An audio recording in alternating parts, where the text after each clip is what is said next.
नमस्कार दोस्तों, आपके अपने YouTube चैनल पर आपका स्वागत है। मैं हूं विनोद फोगला। आज आपके लिए लेकर के आया हूं एक नया और एनएफओ जो कि कोटक टेक्नोलॉजी फंड है। आपको मालूम है कि फरवरी महीने के अंदर करीबन 8-10 एनएफओज आए हुए हैं।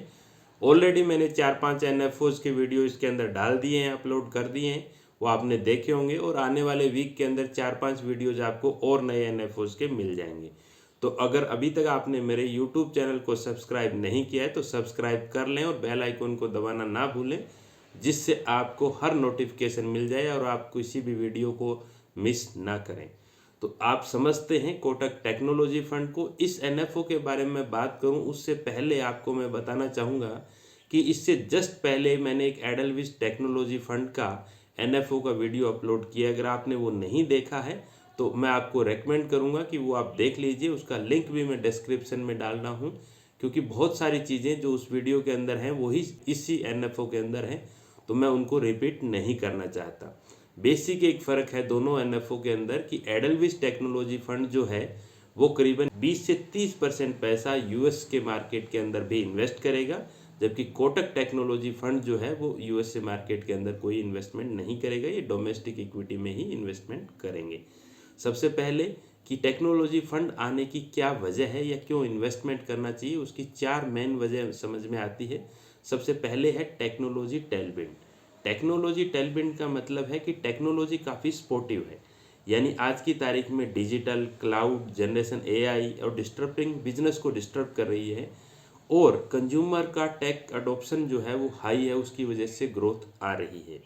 सेकंड वजह जो नज़र आ रही है वो मैक्रो रिकवरी है। आपको पता है कि यूएस के फेड ने रेट बढ़ाना बंद कर दिया है और पोज पे है, और किसी भी टाइम इस फाइनेंशियल ईयर में रेट कम हो सकती है, इंडिया में भी और दूसरे देशों में, डेवलप कंट्रीज में भी। तो वहाँ पर मैक्रो लेवल पे रिकवरी हो रही है, उसकी वजह से पेंट अप डिमांड यानी एकदम से रुकी हुई डिमांड आ सकती है टेक्नोलॉजी सेक्टर में, इसलिए अट्रैक्टिव लग रहा है।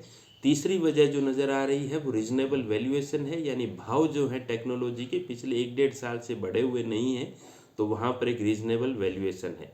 और चौथी जो वजह नज़र आ रही है वो इन्वेस्टमेंट अप्रोच है।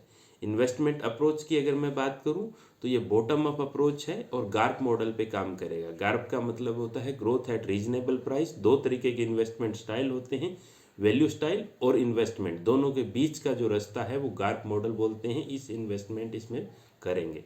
अब इनमें किन कंपनीज के अंदर इन्वेस्टमेंट होगा या क्या स्कोप नज़र आ रहा है, तो उसकी अगर अपने बात करें तो सबसे पहले है आईटी सर्विसेज कंपनी, यानी information technology companies, including IT management, software consulting, outsourcing companies, internet technology service, consumer tech companies, fintech companies, E retail companies, e commerce companies, technology platform, internet of things जिनको IoT बोलते हैं, other digital या online service provider companies. इसके अलावा IT product में including hardware, computer, electronic technology, electronic component like PC, laptop, server, chips, semiconductor etcetera, AI से related और data solution से रिलेटेड। आपको मालूम है कि डेटा आज की तारीख में नया ऑयल है।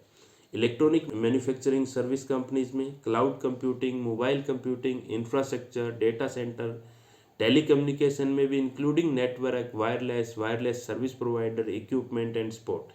मीडिया एंड इंफॉर्मेशन सर्विस में भी distribution of information and content provider companies भी इस पोर्टफोलियो का हिस्सा होंगी।